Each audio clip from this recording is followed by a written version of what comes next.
Hello guys, welcome to the new blog today. तो hopefully आप सब लोग सही कर रहे होंगे और ठंड यहाँ पे अपनी पीक पे है।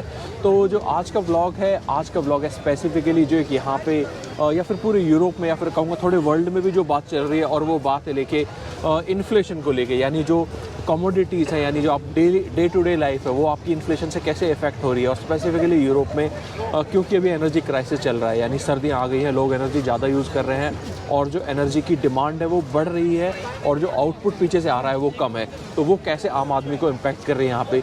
तो चलिए आज बात करते हैं यहाँ पे 3 एसेंशियल चीज़ की जो एक आम आदमी को इम्पैक्ट करती है। नंबर 1, ग्रॉसरीज़, यानी जो इन्फ्लेशन है उसकी वजह से आपकी ग्रॉसरीज़ पे क्या असर हुआ है। आप जो डे टू डे खा रहे थे अब से 1-1.5 साल पहले क्या था और अभी आज की डेट में क्या प्राइस है। दूसरा बात करेंगे आज हम ट्रांसपोर्ट की, यानी पेट्रोल और डीजल के दाम है उसमें क्या हुआ है, 1 साल पहले क्या थे, आज की डेट में क्या है। और तीसरी सबसे इंपॉर्टेंट बात करेंगे यहाँ पे एनर्जी की। एनर्जी जब मैं कहता हूँ तो वो यहाँ पे कंसिडर करते हैं गैस और इलेक्ट्रिसिटी को। गैस मतलब जैसे आप समझ लो, जैसे हम अपने घर में सिलेंडर यूज़ करते हैं या फिर जहाँ कई जगह पीएनजी की लाइन है, यानी आप जो कुकिंग गैस यूज़ करते हो वही यहाँ पे हीटिंग में भी यूज़ होती है। और दूसरा इलेक्ट्रिसिटी।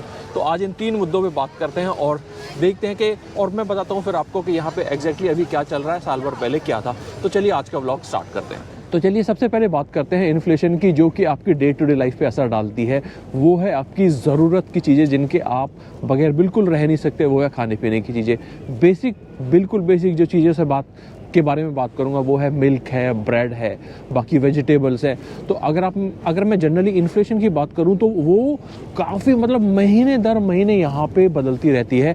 एक टाइम तो ऐसा था कि ऑलमोस्ट 14% तक प्राइसेस बढ़ गए थे। अगर मैं पिछली 1 साल की बात करूं तो आई स्टिल रिमेंबर जो मिल्क का प्राइस होता था वो आई थिंक 185 यूरो था।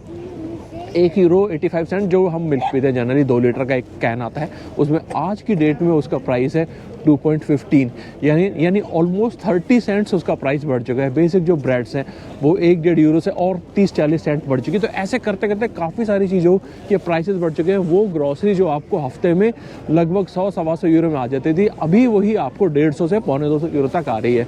तो आप सोचिए, इसको मल्टीप्लाई बाय 4 करेंगे। देखिए, ये तो बात की थी हमने बहुत ही बेसिक आइटम्स की, यानी आपको दूध हो गया, ब्रेड हो गया, जो अंडे हैं उनके प्राइसेस काफ़ी बढ़ चुके हैं। जो वेजिटेबल्स है भाई, गोभी मतलब जो ऑलमोस्ट मतलब 1.5 यूरो के आसपास आती थी, कभी 2 यूरो की हो रही है, कभी 2.5 यूरो की हो रही है। भाई खाएं तो खाएं क्या। और जो मतलब जो बिल्कुल बेसिक है, आलू है, प्याज है, यानी सब चीज़ों के प्राइसेस बढ़ चुके हैं। और उसका कारण भी ऑफ कोर्स क्योंकि कुछ चीज़ें इधर उधर से आती हैं तो ट्रांसपोर्ट के कारण उसका प्राइस बढ़ गया है। तो यानी आपकी जो कमोडिटीज़ हैं उनका भी प्राइस बढ़ चुका है। और जो बाकी बाजार में कुछ चीज़ें खाते हैं, मार्केट में कुछ चीज़ें खाते हैं, हर चीज़ का प्राइस बढ़ गया है ऑलमोस्ट 10 to 15%। और अगर सैलरी की बात करूँ तो भाई सैलरी उतनी नहीं बढ़ी है, यहाँ गवर्नमेंट ने बढ़ाई है, किसी की 2%, किसी की 4%, मैक्सिमम उसी हिसाब से इन्होंने सैलरीज बढ़ाई है। और एक आपको बात बताता हूँ, यानी इंडियंस यानी नॉर्थ इंडियन जिसके बगैर नहीं रह सकते भाई साहब, आटा। और जो हमारा आटा है ना, वो अपना देसी जो आता है ITC का या फिर शक्ति भोग या फिर कोई और भी जो आटा है पिल्सबरी का है, तो वो आटा तो आपको इंडियन ग्रोसरी शॉप पे मिलेगा। आई स्टिल रिमेंबर वो आटा आता था आज से 1-1.5 साल पहले, लगभग 10 kg का जो पैकेट आता है वो आता था 18 to 20 यूरोज के आसपास का। तो अभी उस आटे का प्राइस बढ़ के हो चुका है 27-28। और वो ग्रॉसरी ओनर बोल रहा था कि भैया, उस ग्रॉसरी शॉप ओनर बोल रहा था भैया जरा व्हीट का शॉर्टेज होने वाला है, तो आप देख लो 30-35 तक यूरो आराम से जाएगा। तो आप देखिए कितना ज़्यादा इन्फ्लेशन आ चुका है, कितना ज़्यादा आम आदमी की पॉकेट में इम्पैक्ट पड़ रहा है। तो चलिए अब जो सेकेंड बात थी, यानी जो सेकेंड इन्फ्लेशन है जिसका असर पड़ा है, वो है यहाँ पे ट्रांसपोर्ट का। ट्रांसपोर्ट का मतलब 2 चीज़ों से है। एक तो जो पब्लिक ट्रांसपोर्ट है, यानी जो आप पब्लिक ट्रांसपोर्ट यूज़ करते हैं, आपको कहीं घूमने जाना है या आपको ऑफिस जाना है, उसके लिए आप ट्रांसपोर्ट यूज़ करते हैं। और सेकंड जो है यहाँ पे पेट्रोल और डीजल का प्राइस। तो जो पब्लिक ट्रांसपोर्ट है उसका प्राइस भी बढ़ गया है ऑलमोस्ट 5 से 10%। और जो पेट्रोल और डीजल है वो तो एक बार भाई साहब इतना बढ़ गया था ना कि मतलब ऑलमोस्ट 50 to 75% बढ़ गया था। वो पीक टाइम था, अब थोड़ा डाउन आ गया। लेकिन अगर मैं पिछले साल के कंपैरिजन में बात करूं तो पिछले साल से अब तक ऑलमोस्ट उसमें भी 10 से 15% का चेंज आ चुका है। ऑलमोस्ट इवन इससे ज़्यादा ही होगा, ऑलमोस्ट आप 20% के आसपास मान लो। यानी 1.60 का 1 लीटर मिलता था पेट्रोल, अभी वो कभी 180 है, कभी 190 है, कभी ऑलमोस्ट 2 यूरो का 1 लीटर पेट्रोल मिलता है। तो आप अंदाज़ा लगा ही सकते हैं कि देखिए कितना प्राइस या फिर कितना फ़र्क आ गया है इसमें। तो ये सारी बातें हैं यहाँ पे जो आज की डेट में चल रही है। अब गवर्नमेंट क्या है कि अपना कंट्रोल कर रही है, गवर्नमेंट जो कर सकती है वो कर रही है।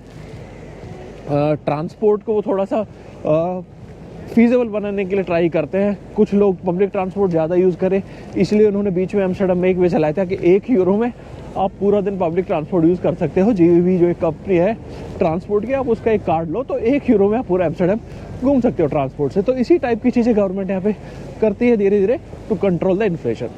तो चलिए अब बात करते हैं तीसरे एस्पेक्ट की। तीसरा एस्पेक्ट जो कि मैंने बताया है एनर्जी। तो एनर्जी का तो भाई साहब यहाँ पे बहुत बुरा हाल है, और बुरा हाल इसलिए मैं कहूँगा क्योंकि जो प्राइसेस है ना वो बहुत ज़्यादा प्राइसेस बढ़ चुके हैं। अब अगर आप बात करें पिछले साल की, तो यहाँ पे 2 तरह के जो एनर्जी हैं वो कॉन्ट्रैक्ट मिलते हैं बेसिकली अगर आप घर में रह रहे हैं। एक तो ये है कि फिक्स प्राइस, यानी आपको 1 साल का, जैसे हमारे इंटरनेट का कॉन्ट्रैक्ट होता है, इस टाइप का कॉन्ट्रैक्ट है, आपको फिक्स प्राइस पे दे देंगे और 1 साल तक आपका प्राइस वही रहेगा। और दूसरा है फ्लेक्सिबल, मतलब आपको हर महीने आपका जो भी मार्केट रेट है उससे वो अलाइन होता रहेगा। एनर्जी की बात करें तो भाई गैस का यहाँ पे इतना हाल है कि गैस के प्राइस ऑलमोस्ट, अगर आप पिछले साल 10 रुपये दे रहे थे पर cubic meter, for an example 10 रुपये दे रहे थे, तो आज की डेट में वो ऑलमोस्ट 3 से 4 गुना बढ़ चुके हैं। यानी एक हाउस होल्ड जिसका प्राइस गैस का फॉर एग्जांपल 50 यूरो पर महीने आता था, तो वही आज की डेट में 150 से 200 हो गया है। और 50 यूरो तो बहुत कम है, क्योंकि गैस का इस्तेमाल यहाँ पे बेइंतहा होता है। बेइंतहा इसलिए क्योंकि सबसे पहले जो गैस है वो गीज़र में यूज़ होती है। अधिकतर यहाँ पे गीज़र इलेक्ट्रिक नहीं है, तो गैस के गीज़र है, तो वो पूरे गीज़र से पूरे घर में गर्म पानी आता है। यानी आप शावर लेते हो ठंडे तो भाई नहाओगे ही ना, और बर्तन धोते हो गर्म पानी जो लगता है। बाकी जो अगर किसी के पास कुकिंग वाली गैस है तो वो गैस उसमें यूज़ होती है।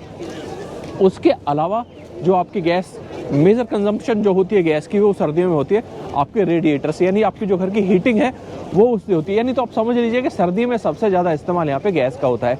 तो अगर आप मान के चलें कि गैस के प्राइस 3 से 4 गुना बढ़ चुके हैं, तो मतलब अगर फॉर एग्जांपल सर्दियों में 100 यूरो किसी का प्राइस था, तो आज की डेट में 300 से 400 यूरो पर मंथ हो चुका है। इलेक्ट्रिसिटी का भी ऑलमोस्ट ऐसा हाल है, लेकिन इतना ख़राब नहीं है इलेक्ट्रिसिटी का। इलेक्ट्रिसिटी के प्राइस ऑलमोस्ट डबल हो चुके हैं। इलेक्ट्रिसिटी आपकी डिपेंड करता है आप कितनी यूज़ करते हो, तो इलेक्ट्रिसिटी का ये हाल है।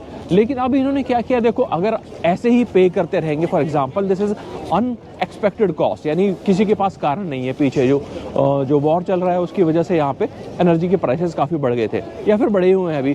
तो गवर्नमेंट ने क्या किया कि बोलो चलो ठीक, उन्होंने बोला कि चलो ठीक है, हमें पता है कि आपके ऊपर ये एक्स्ट्रा बर्डन पड़ रहा है, तो हम आपको थोड़ा सा रिबेट देते हैं। तो उन्होंने नवंबर और दिसंबर के मंथ में, नेदरलैंड की बात कर रहा हूँ मैं, उन्होंने 190 यूरोज़ का हर एक घर को रिबेट दिया है कि आपके घर का बिल चाहे कितना भी आ रहा हो, फॉर एग्जांपल अगर आपके घर का बिल 500 यूरो आ रहा है तो हम आपको 190 यूरो रिबेट देंगे। तो यानी आपको जो इफेक्टिव बिल है वो आपको कितना हो गया, 500 में से 190 हो गए, तो लगभग 310 यूरो आपको खुद से देना पड़ेगा, बाकी 190 यूरो गवर्नमेंट देगी। ये इन्होंने एक्सप्लिसिटली किया है सिर्फ 2 महीने के लिए। तो दोस्तों ये तो बात थी कि जो 2 महीने हैं नवंबर और दिसंबर में, लेकिन भाई नवंबर और दिसंबर तक सर्दी थोड़ी रुकती है। सर्दी तो यहाँ पे जाके ऑलमोस्ट पूरा मार्च रहती है। अप्रैल में जाके कुछ चैन की सांस आती है जब आप हीटर थोड़ा बंद कर देते हो। तो फिर गवर्नमेंट ने क्या किया कि मतलब देखो सैलरीज तो उसके हिसाब से बढ़ी नहीं है जिस हिसाब से इन्फ्लेशन बढ़ा है या फिर जिस हिसाब से एनर्जी के प्राइसेस बढ़े हैं। तो नेदरलैंड गवर्नमेंट ने क्या किया कि जो एक कैप लगा दिया, यानी एनर्जी प्रोवाइडर्स है उनको बोला है कि यानी जो पहले 1000 यूनिट होंगे वो 1000 यूनिट सब्सिडाइज्ड होंगे। फॉर एग्जांपल अगर आपका जो पर कंजम्पशन जो पर यूनिट प्राइस है वो per unit price for an example 10 euro है आज की डेट में, तो गवर्नमेंट ने बोला कि नहीं देखो आप जो पर यूनिट प्राइस है वो 5 रखो और पहले 1000 या 1200 यूनिट तक इतना प्राइस रखेगा। जो उसके बाद का जो कंजम्पशन होगा उस कंजम्पशन पे आपको जो करंट मार्केट रेट है वो होगा। तो गवर्नमेंट ने ये प्लान किया है यहाँ पे 2023 में ताकि हमारे जैसे लोगों को थोड़ा निजात मिल सके। और इतनी ज़्यादा गैस की कॉस्ट बढ़ चुकी है ना, यानी नॉर्मल हाउस होल्ड में आप बात करोगे ना तो नॉर्मली सर्दियों में गैस का खर्चा 100-150 आता है, लेकिन अभी वो 500-600 यूरो पर महीने तक बढ़ गया है। तो भाई लोग क्या कर रहे हैं, थोड़ा सा कम यूज़ कर रहे हैं, थोड़े ज़्यादा कपड़े पहन रहे हैं, थोड़ा कंबल अपना रजाई पहन के रख रहे हैं। तो ये सब टाइप के यहाँ पे काम चल रहे हैं। तो एनर्जी का यहाँ पे ये सीन है, इलेक्ट्रिसिटी ऑलमोस्ट डबल है और गैस ऑलमोस्ट 3 से 4 गुना है। लेकिन गवर्नमेंट ने, जैसे मैंने बताया, 2 तरीके से गवर्नमेंट ने हेल्प की। तो ये है तीसरा एस्पेक्ट है। तो देखिए ठंड लग रही है भैया, जाके अपना हीटर चलाते हैं। अभी क्या करें, गवर्नमेंट ने जो 190 यूरो दिए हैं ना, उसी में से थोड़ा सा यूज़ करते हैं। भाई हीटर तो चलो, क्या जान ले लोगे क्या? घर में तो हीटर कब कभी छूट रहे, घर जाके हीटर आराम से हीटर का इस्तेमाल करेंगे। तो बहरहाल ये था आज का vlog. On A lighter note में बोल रहा था, ये आज का व्लॉग था। काफ़ी लोगों की इनकम पे से फ़र्क पड़ा है, यानी इन्फ्लेशन जो बढ़ती है, ऑफकोर्स आपकी जो सेविंग है वो काफ़ी सिग्निफिकेंटली डिक्रीज हो जाती है इस ड्यूरेशन में। तो ये था आज का व्लॉग। अगर मैंने कोई पॉइंट मिस किया है, अगर आप जानना चाहते हैं स्पेसिफिकली उस बारे में, हाँ, जैसे फॉर एग्जांपल इंश्योरेंस है, इंश्योरेंसेस के प्राइसेस बढ़ गए, यानी हर चीज़ के यहाँ पे प्राइसेस बढ़ चुके हैं। तो ये था आज का व्लॉग इन्फ्लेशन को लेके। If you want me to explain anything else, अगर आपको कुछ लगता है कि हाँ कुछ पॉइंट मैंने कवर नहीं किया, तो ऑफकोर्स आप मुझे बताइए और उस पर मैं एक अलग से वीडियो भी बना दूंगा। तो ये था आज का व्लॉग। होपफुली आपको इन्फॉर्मेशन पसंद आई तो ज़रूर लाइक करें, and if you are new to the channel then do subscribe as well. मिलते हैं जल्दी किसी नई वीडियो में। Till then see you all soon, take care, bye bye, नमस्कार।